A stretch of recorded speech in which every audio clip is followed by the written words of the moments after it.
Welcome back to episode 22 of Defeating Weekly. I'm your host, Craig Olson, author of Defeating the Unbeatable. First of all, I'd like to thank all of you that continually are watching these videos. Feel free, as always, to share them with others. If you've got questions or comments or thoughts, feel free to reach out to me always. It's exciting to hear from people and hear what your thoughts are on these videos. This week, we are going to be discussing the idea of active listening, not the idea of waiting to respond and not thinking about what you're going to say.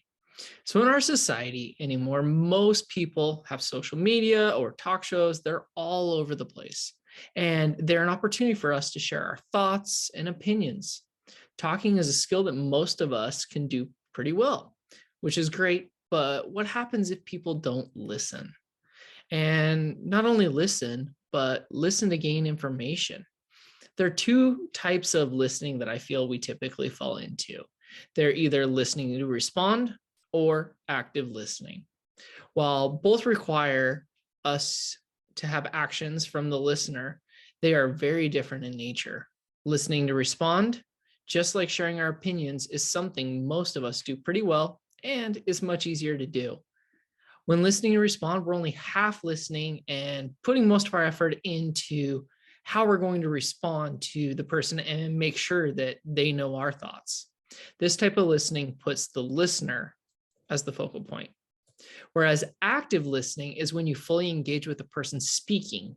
You make eye contact with the speaker, have nods of approval if that's appropriate.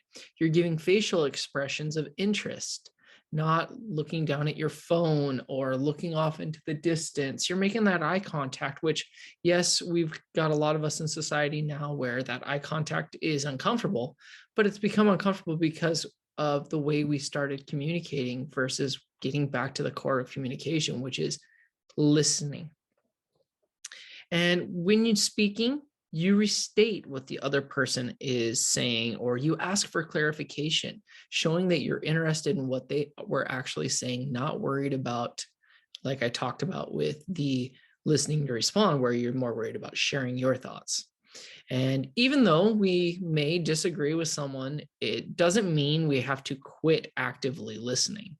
In fact, it requires more active listening from us, because being able to try and understand why someone thinks differently than us may open opportunities for learning and growth for one or both of the people involved in the conversation.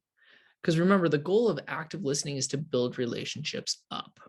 So as always, couple action steps that I feel could be beneficial to you in moving from being a listener to respond to becoming an active listener.